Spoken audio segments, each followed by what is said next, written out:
Hey guys, this is Megan with Thousand Generation Farms. Today on our video, I am just doing a life on the farm video, or whatever you want to call it. Just kind of taking you through our chore process, which I know, if you've been following us for the last year or two, you will have seen this, but changes a little bit every day. So, won't you come farming with us?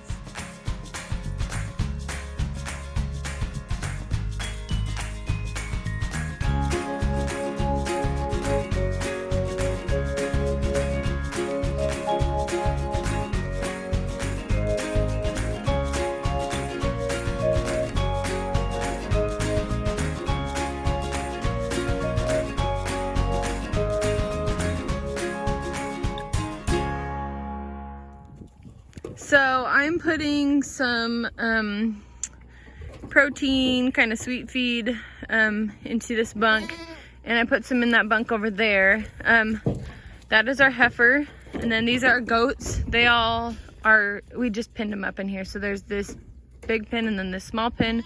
They go through this alleyway on the left, and then there's an opening to the barn, and then right there on the right, and then there's another opening on the west side. But we shut this gate up a couple, oh my Lanta, I'm gonna feed him quick. We shut this gate up, or Joseph did it actually, a couple weeks ago. And as you can see, the chickens and hens and roosters are still just roaming around. There's a little kid, little baby kid. Anyways, so Joseph shut that up like a week or two ago, because it is winter here, so they can't be on the grass anymore, or else they're gonna damage it and it's not gonna grow back as good next year or in the spring. So all of our animals are in by the barn now. We have been putting a hay bale there. Look at that cute little guy. I'll be doing more of an up close with him in a minute or two. Pecker's the rooster. Anyway, so I fed them, and I've just been feeding them a bucket full. I split it. We really tried to get the calf the majority of it, but heck, when you have them all in there together, it doesn't always work that way. But she's still eating hay, so she's getting plenty. But I'm gonna fill their waters here. I need to scrub them because they're disgusting. But we'll go over there too and do the chickens. I don't know if you guys can see or not, but we have a dish here for the kitties. We have 3 kitties right now. I'm pretty sure 2 are female and 1 is male. 2 of them are out of the mama, so there's a mama and 2 babies over there. So I give them 2 scoops of cat food, and then our feed is in there. I'm gonna actually fill this up. It looks dirty, but it's not, I promise. I use it every day. Whoops, my finger's in front of the camera, sorry. I'm gonna fill some of this up and take it to the chickens. So right now, it seems like the waters, like we have heaters in these waters. I'm sorry guys, these look disgusting, but I'm gonna clean them. But anyways, we have heaters in these waters. This water is a heater also, as you can tell with this thing, but it's not working, so we gotta dump the ice out and then make sure there's water in there. That the chickens use that, and then sometimes Silas, the dog, and then also the kitties. Hi Pumpkin, hi you. I got baby out here with me. Look at this. The hens are following me because they think I'm gonna bring them food, which I am, but I gotta go get that. I got the water right now. So I'm gonna go in here. So as you can tell, this water there gets frozen too. So I just got this stuff out of there. I refilled it. They need feed. As you can tell, that's why they're all hovering out there. And then I filled this one with water, and that's a heater under it, so that's good. We actually, oh, there is an egg in there. I couldn't even see that. We actually need to I need to get more hens because these are about 2 years old. And so they haven't been laying as well. And because usually we get about 8 a day, and we've been getting like 1 to 3 depending on the weather. A lot of times if it's warmer out, then we'll get more. Sometimes there's eggs in there. Anyways, so we need to get more hens and get them started, because like the first batch we had, which is the batch we have now, it took them about, I want to say like 6 to 9 months to start laying, which you'd think that's a long time, but I mean, they start out as chicks, and so it just kind of depends. And I think different breeds can be different. So anyways, aren't getting a ton of eggs right now. Hi Bacon. But man, these chickens or these hens are just like swarming me like crazy. So I'm gonna get them some food quick. But that's why we don't have as many eggs. We used to actually like sell them. Sorry, I'm trying to do like 3 things while like being on camera. We used to try to, oh my lanta. We used to sell eggs, and we will, but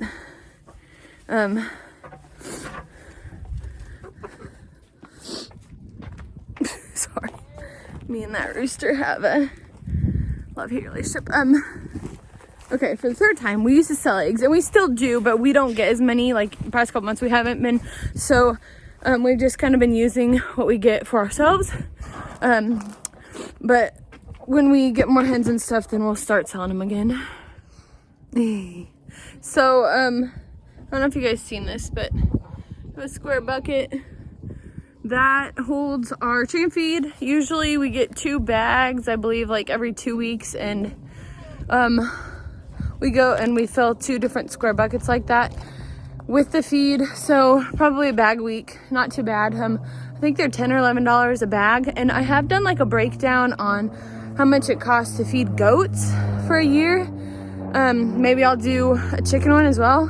The things with hens and roosters and stuff is that it just really depends on how many you have, and then how much they eat, and if you're doing organic feed or just regular feed. And so just things to think about. And then also like kind of your environment too, because hens, chickens, birds, they eat bugs, right? So if you're in an environment like Nebraska, like we are, where you have a colder season and then a warmer season, you're not gonna have as many bugs during the colder season, right? Because there's snow on the ground, so they can't really like peck at the ground because they'll just get water. So a lot of times, like in the spring and the summer, you know, say we're not able to get to the store, it doesn't really ever happen, but praise the Lord. But you know, if they don't have like their grain feed for a day or so, they eat a crap ton of other things like bugs during the day, so they have plenty. But especially during the winter, it's just really important to make sure that they have that grain supplement. Are you talking? Because they need to stay warm.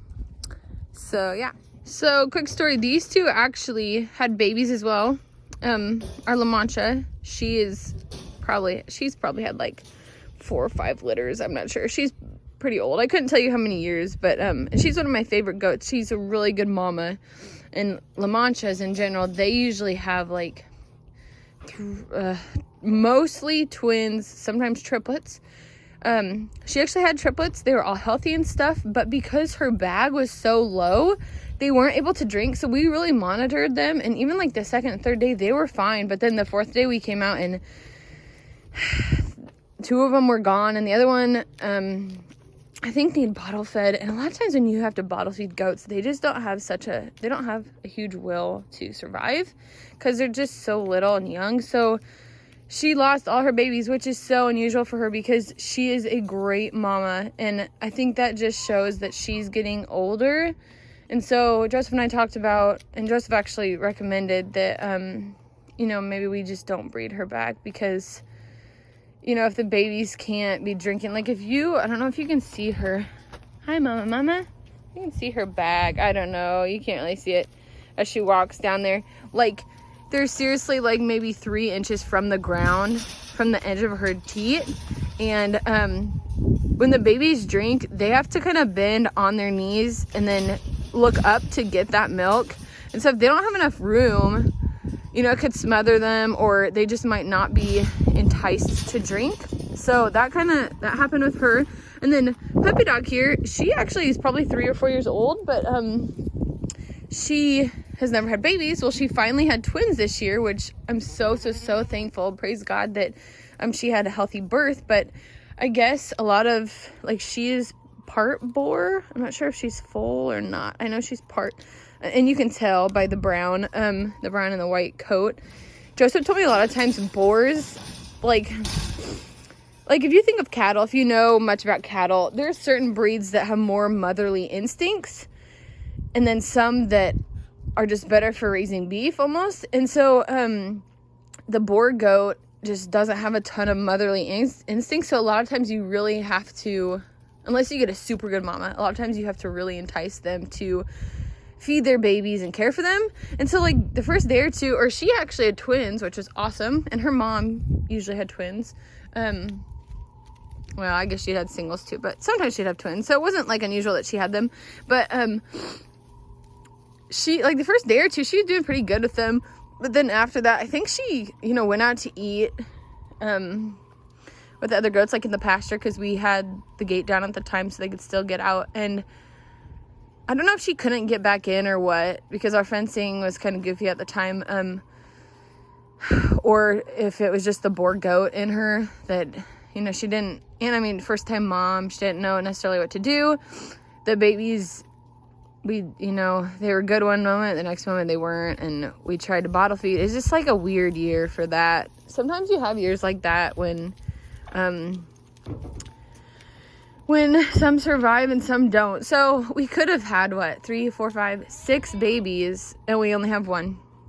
But he's doing good. We'll probably end up just selling him. We sell a lot of our males, but she's all right. And both Puppy Dog and the La Mancha over there, their bags are slowly going down, so that's good. Because a lot of times when you don't have babies to milk them, and we don't necessarily milk our goats right now, a lot of times those bags can get swollen, and then they just hurt the mamas, you know, until they go down. And so it's good to see them going down, and the goats seem pretty good. Like, I know mama, she seemed pretty sad for the first few days, which, I mean, I would be too.